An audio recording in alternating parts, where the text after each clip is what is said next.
Looking for new spring outfits or decor? Shop St. Vinny's for quality clothing, furniture, and home goods. Thrifting's cheaper than shopping at big box stores or online, and April is Earth Month, so shopping at Vinny's is a great way to protect the planet. Plus, support local. All dollars spent at St. Vinny's stay in Dane County. Proceeds go to local food pantries, pharmacies, microloans, housing support, and more. Follow at Vinny's Dane County on Facebook and Instagram to be notified when special events are coming up or to see the latest finds in store. This is Your City Could Be Better, because it could be. I'm David Plotz. If you love your city and still complain about it, you're in the right place. Last week, the inaugural Denver Summit home soccer game drew the largest crowd in the history of American women's professional sports. More than 60,000 fans came to the Broncos Stadium, the Denver Broncos football stadium, to watch their inaugural game against the Washington Spirit, my own hometown Washington Spirit. Now, Denver Summit FC are building a new stadium in downtown Denver, and it's only the second stadium built specifically for women's soccer in the U.S. The $225 million project will bring a 14,000-seat stadium to Santa Fe Yards. Bree is going to tell us what Santa Fe Yards is in a minute. And if the early enthusiasm for the summit is any indication, this is going to be a great day out for Denverites for many years to come. Bree Davies, host of CityCast Denver, welcome to Your City Could Be Better.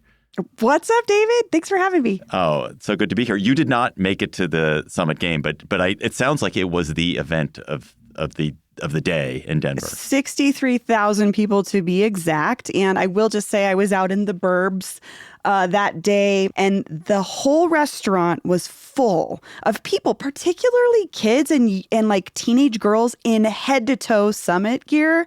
So we're already like, we're fully in. And it's just their first game. Yeah, so this is a new team. This is their first home it's not game. Like they're the champions or everyone has heard of them before. It's just getting started. Literally the first time they've made an official appearance here. So. Okay, so we're going to talk about Denver investing in big-time women's sports in a way that no city or only Kansas City, I guess, of other cities has done. But you are a city that in general has invested in downtown sports. I was really struck last time I was in Denver about how close all your stadiums are to downtown. I think your arena and your football stadium and your baseball stadium are all really in the heart of the city. So is big-time sports good for Denver so far? Loaded question, I would say. Like, good for who, right? I mean, it brings business to surrounding businesses. It's definitely helped our downtown, which has struggled for a long time. But the area around Coors Field, which is one of those stadiums, does quite well during the season. I think, is it good for the billionaires that own these teams? Absolutely. I think the question has become, is it affordable to working class fans, especially when I think about the Denver Broncos, which is really the root of our team spirit there is working class folks in Denver. So, I mean, the fact that we have two more stadiums, not just the women's stadium, but we're getting a new Broncos stadium coming to the center of the city in the next few years is really interesting because that will reshape the city as well. But I would just say in general, obviously, Denver loves sports and loves this. And I think it's a big question to say, is it good for the city? But I think a lot of people would say absolutely. Okay. And maybe it's different when it's a women's sports team. Maybe it's different when it's the kind of stadium they're going to build. We'll get to that. But you already have a men's professional soccer team in Denver, the Colorado Rapids, who I once watched lose to the Washington, to DC United in an MLS final. Just want to note that. Saw the Rapids lose. Sorry, guys. This was like 30 years ago. But you already have a team and they already have a stadium. So why do you need to build another purpose-built soccer stadium? I'm glad you asked this question because the Denver posted this 4-part series last year that I'd love to share a link in the show notes for listeners, looking at the economics of sports stadiums. And it's really up in the air if they're really worth it. But the park you're talking about in particular, Dick's Sporting Goods Park, is actually in Commerce City, which is part of the metro area, but it's not in Denver proper. And Denver loves to have these stadiums in Denver proper. And I think there was a point with this coming soccer stadium where the owners were getting a lot of pushback from city council here, and they actually threatened to take the stadium somewhere else. Same with the soon-to-be-built new Bronco Stadium. There was a lot of conversation about like maybe it'll move out of downtown proper. I mean, there's a lot of benefits to taking it outside of the city if you're talking about purely about space, and people went nuts. So I think part of it is Denver just wants its own stadium for this particular sport. And there's obviously incentives involved from the city, taxpayer dollars and stuff like that. But I think Denver just wanted it in Denver. So the Summit, this NWSL team, are going to play 15 home games at the stadium in a regular season. They may have playoff games. There may be some other exhibition games, some other games that are scheduled. But it's not a huge number. It's not like a baseball stadium. Is it worth all the effort? Is it worth the spending that's going to happen just for that number of games? I think the thing that they were really selling it on, which is the other uses for the stadium, it's really been promoted as an entertainment center, a space where other things will be happening. Again, it's being proposed as a catalytic development for the surrounding area. I would say something, too, about the Dick's Sporting Goods Park we were just talking about in Commerce City. That has 600,000 square feet of space that never saw the promises realized of this other development. And so a lot of that hangs around these sports stadiums conversations. But I would just say, from my perspective, as a person that's involved in the music scene, we are a huge concert city. We are a huge outdoor concert city. Of course, we have Red Rocks. That's a 9,000-seat venue. This is a 14,000-seat venue. These room caps, these sizes really matter to promoters. We have two huge promoters here in Denver that do the majority of concerts, AEG and Live Nation. If one of them got the contract for this particular stadium, they would have no trouble booking it the rest of the year. So I think that's a big part they're banking on. Other stuff.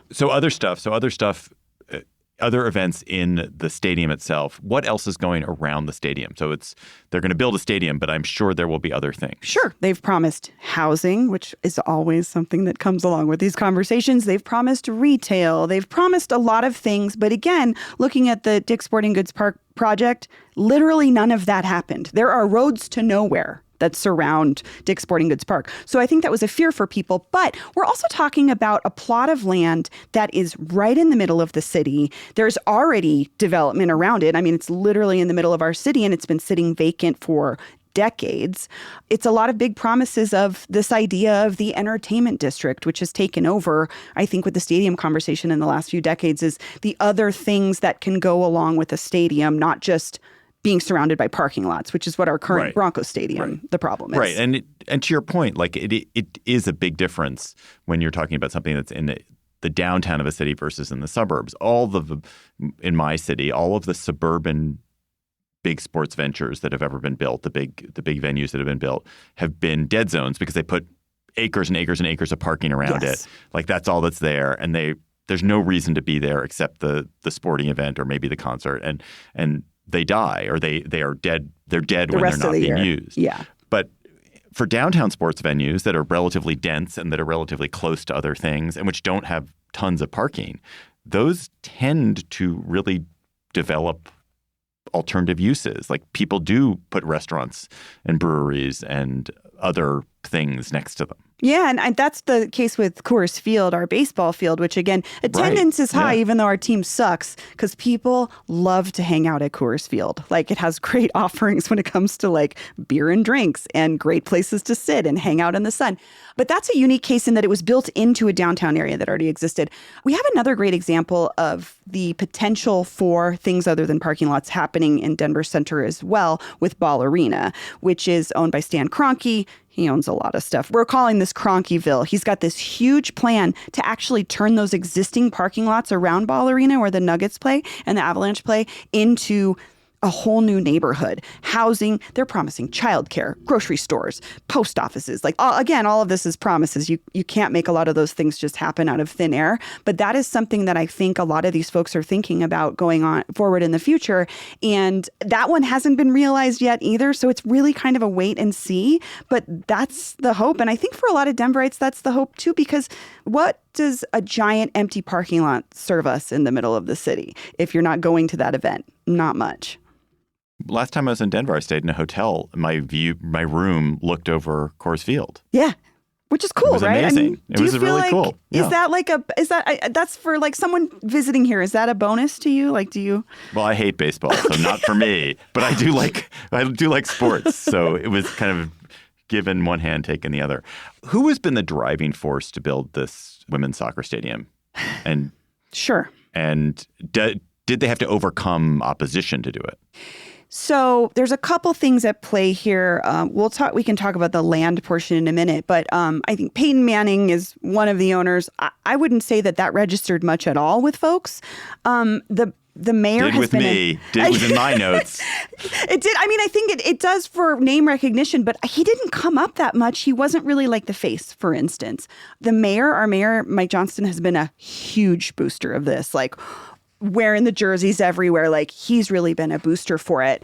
And I think that he helped sell it quite a bit. But at the center of this all is a gentleman named Rob Cohen. And he's the primary owner of the Denver Summit Football Club. And he is also, I just want to say, hey, Rob Cohen, if you're listening, we've tried to get you on the podcast. We would love to still have you on. But he's been behind a lot of different projects sort of similar to this. So he was the head of Colorado's 2018 Exploratory Committee for Denver to host the Winter Olympics, a bid that we lost to Salt Lake City. He also advised bidders on the Broncos before the Walton Penner Group bought it, and that would have made him a partner in that ownership. He was part of the effort to bring a WNBA team here, which did not happen. He's a financial guy that's lived here since the 80s. So I think he is kind of the guy at the center of it all that's been pushing this forward. But what's interesting to me is he was so keen on the Olympics. Historically, Denver has said no to the Olympics. We won a bid for the 1976 Olympics.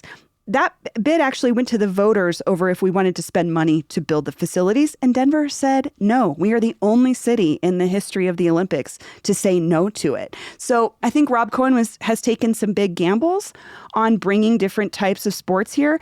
And I think it's a combination of his persistence, the right mayor, and the right atmosphere and time. 63,000 people showed up. People want this.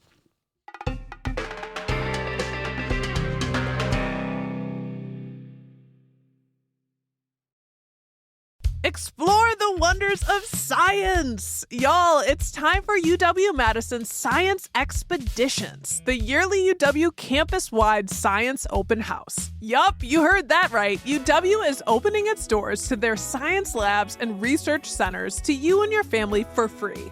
From April 10th through the 12th, you can adventure around your top-tier public land-grant research university. You can talk with world-class researchers, enjoy science demos, and get hands-on at interactive exploration stations. The variety of programming is amazing. You can learn anything from what the inside of the human lung looks like to the science behind ice cream. You can even meet marmoset monkeys at the Primate Center. Again, UW-Madison's Science Expeditions events are free and open to all. So, see you at the open house? Find the full schedule at go.wisc.edu/science expeditions. Get excited, Madison. The Sauce Night Market is returning to Garver Feed Mill on Friday and Saturday, April 10th and 11th from 5 to 10 p.m. It's a dedicated space to support emerging chefs, artists, and makers of all kinds, featuring over 50 local vendors. It's a curated market, meaning the Sauce team has put work into bringing you an all-star lineup of diverse vendors, emphasizing quality, creativity, and individuality. The market will feature food from our friends over at Sin City Smash, Mickey's Banks, and Ice Cream Social. And of course, you can bet there'll be some specialty cocktails too. Artist Hannah Brewer will be live painting during the event. The fantastic DJ Dudley Noon will provide the music. Plus, the CityCast Madison team will be there to say hi. The best part, the market is free to attend. That said, guests are encouraged to RSVP at saucemarket.com. Anyone who RSVPs can enter to win $50 to spend on the vendors. So don't miss it. Get your sauce on, and we'll see you there. Do you think if there were no men's professional soccer team and there was a proposal to they brought a new men's professional soccer team to Denver and they wanted to build a stadium downtown, there would be as much enthusiasm? Or do you think that women's soccer is having a moment that makes it cool and desirable. And like it's this whole new fandom of girls and young women who have been engaged by the sport. I think that is a huge part of it. I don't know if a men's soccer team would have been as big of a sell, but again, the folks showing up for this first inaugural game in the tens of thousands is really a testament to the culture of that here. And yeah, it was, like I said, I'm at a restaurant. It's all young girls wearing Summit gear. The time is right. And I think that's what they were really banking on. And sometimes, it's like he was looking at pushing for a WNBA team, not a couple years ago, not that long ago. That didn't make it. We weren't there yet. For some reason, I think this just was the right time, and there was enough folks interested in it to see a women's soccer team. And I was surprised a little bit, but also Denver can be on the forefront of things sometimes when we don't even realize that we're leading. Was there a competing plan for Santa Fe Yards? And what is Santa Fe Yards? What is Santa Fe Yards? A name they made up for an old brown field that used to be a rubber factory, Gates Rubber Factory, to be exact. So that the first time I ever saw that name was in reporting about it that sort of inferred that we were supposed to know that was a real place. And so folks were like, what? And we are very, like many cities, we're very touchy when developers want to rename our neighborhoods. But this particular part of Denver has literally been, it was a factory, it was closed. When did it? 1995. So for perspective, it closed when I was 15. I'm 45. So that was an abandoned building, a series of abandoned buildings for a long time. And then it was a field.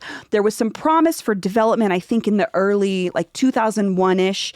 And it was never fully realized. Some development happened on some of the parcels of land, but there was just this huge empty field forever. And again, it needed to be remediated because it was an old factory. But around 2014, developers came in and said, we're going to do it. And guess what they built? A bridge that goes nowhere. It's called the Bridge to Nowhere. So this is an empty field with a bridge. I think they ran out of money. Something fell through. People have been dying for anything to go in there. So truthfully, there was not a hard sell on where it would go. People were really excited about that aspect, actually. One thing that struck me about Denver, again, last time I visited, is that you have all kinds of wonderful former industrial space that's been repurposed into new urban life, into apartments, into breweries. Mostly it seems to be breweries or apartments.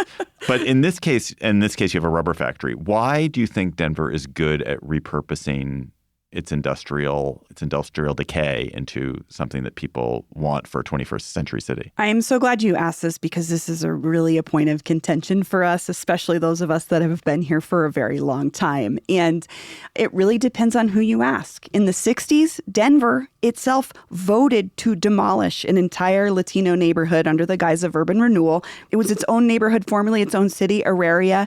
And the damage that was done to that community is still being felt today. There's displaced Aurarians throughout Denver. And then a few years after that, this urban renewal push crushed our downtown. We lost 27 blocks of historic buildings that were mostly replaced with parking lots. And the infill in the last 10 to 20 years, luckily, has filled in a lot of those parking lots. But how we view what is important here can be really tough. And I think the other thing is, in more recent years, there's been a displacement of artists from some of these areas that have become very popular, those warehouse spaces that were once cheap and things like that. But that's the historical and it's one perspective. I want to be fair. This is one perspective that I have. But I think part of it is Denver is always reinventing itself. I think we're always kind of trying to find our identity. We're not really good at looking at ourselves and being like, we're actually pretty cool. But that also can have a plus side, which means there's parts of the city that developers see as an opportunity. Also, the land was probably a lot cheaper 10 to 20 years ago here than it was in other cities of our size. And so that presents an opportunity in itself. I do think that the story of artists move in to cheap, decrepit housing or cheap, decrepit warehouses or whatever, and then they gentrify it because people want to be around artists and they do cool stuff, and then artists get priced out. That is the story of American cities. Yes, we are not unique. You want that to happen. I mean, I don't, to be honest with you. I do. I lived through it. I mean, what happened in Denver in particular was there was the Ghost Ship fire in Oakland where 36 people died in a DIY space. But what happened was the reaction across the country was cities then started cracking down on some of these quote unquote DIY spaces for being fire code violations and zoning code violations.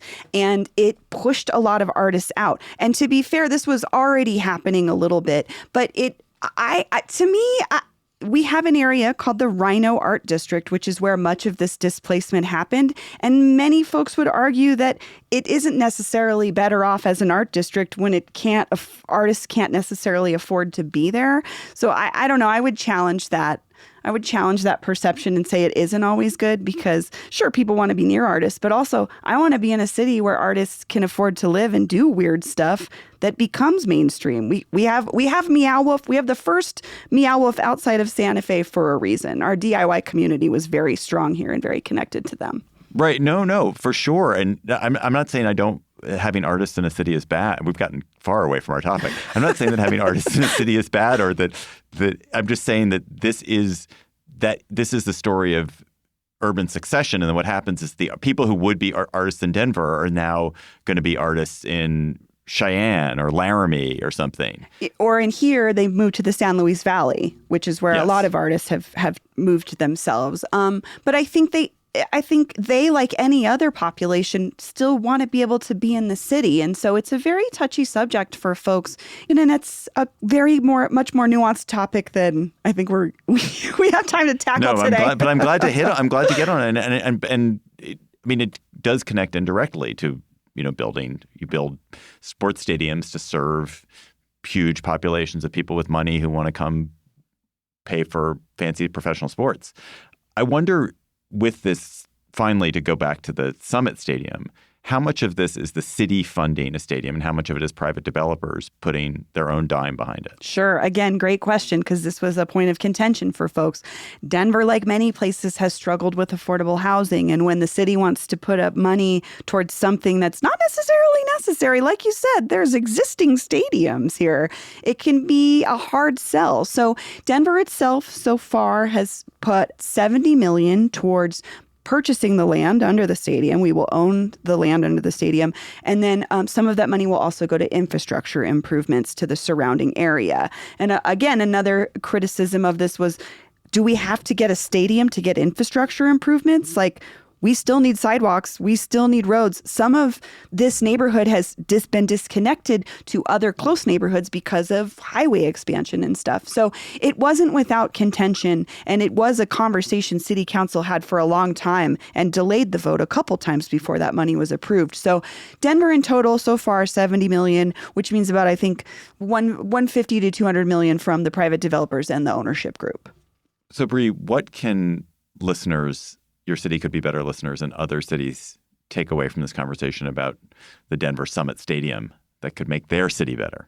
Sure. I don't want to rain on the parade. I think it's incredible. Again, the attendance was amazing. It's an incredible feat, especially for women's soccer. But I guess I would just say, though, is you have a choice more than you think you do. Our cities don't make these decisions on their own. So public input is important. Again, we said no to the Olympics. Like, the Olympics literally went to the ballot, right? This is more of this city council who represents us, the citizens, made these decisions. But again, it was not without delaying these votes so that there could be more conversation around it. Because I think that was one of the struggles for people was it felt like it came on really fast. Like, where is this coming from? And our mayor loves this kind of stuff. He has been on board with this stadium, with the Bronco Stadium. Like, mayors are looking like any other politician to create a legacy. And he was a big booster of it. But the voters were represented through city council's actions.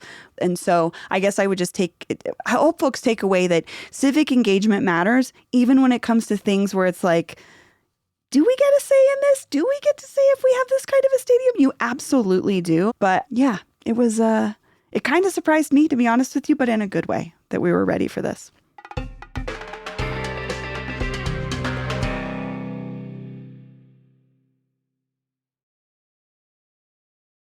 Let's go to our word on the street segment, our second topic, which actually just dovetails perfectly into what you were just talking about, which is I want to talk about what happens when you have an exciting mayor. So I come from a city, Washington, D.C., that has a really boring mayor. She is really aggressively boring. And she's leaving after 3 terms. Probably she will not have another job in politics because there's nowhere to go in Washington. She's been incredibly effective. Really great mayor in my view. But you in Denver have a telegenic, extremely ambitious, handsome mayor, Mike Johnston, who obviously longs to be a senator or governor or probably president. And so I guess my question to you is, all things being equal, is it good to have an egomaniacal, ambitious mayor because they will get things done so that they can be nationally celebrated? Or is it bad because they're always doing flashy things to become nationally celebrated rather than doing the boring work of like getting potholes filled up? Well, let me give you a little context. He is the first mayor after a 3-term, 12-year mayor that outgoing at that time was maybe not the most popular. He was, especially I think for folks on the far left side of the spectrum, the way that he handled homelessness and such was very unpopular. But that being said, we had 12 years of the same person. We had 17 people run for mayor. And CityCast Denver attempted to interview all of them. We got 14 of them on the mic, including Mike Johnston. And I think it's both. I've interviewed him many times. He comes on our show very often. He is the charisma you see on TV or on Instagram, it's even more in person. You fall for it immediately. He's got the thing that politicians really, really want to have, which is this likability. But part of the struggle is he does make big decisions. And a lot of times city council says this has been a big criticism of city council. They're like, we don't hear about stuff until the mayor's decided it. They feel like there's not a lot of transparency in the decisions that he makes. He does seem to have the sort of Silicon Valley move fast, break things kind of behavior. And I would say it's good and bad. I'm not a huge fan of spending a ton of money on 2 brand new stadiums when we have these other perfectly functional stadiums. But at the same time, we have opportunities that clearly Denverites want. So I think while he's on the pulse of what a lot of Denverites want, he's also been highly criticized for this big show, quick moving. And I don't know if it necessarily, to get back to your question, I don't know. Part of me would love to have your mayor, honestly. I would love to have somebody I don't know that much about that's actually just like head down doing stuff. But at the same time, I love that we have a mayor that can speak to our personality and who we are. I mean, this man went to Washington to defend our right to be a sanctuary city. That's something that we're very proud of. So I think it works both ways. And I think the ideal person would be a little bit of both, but you kind of can't have a little bit of both. So we got Mike Johnston. Bree Davies, host of CityCast Denver. Thanks for coming on Your City Could Be Better. Listen to Bree every weekday on CityCast Denver. Thank you, David. This was fun.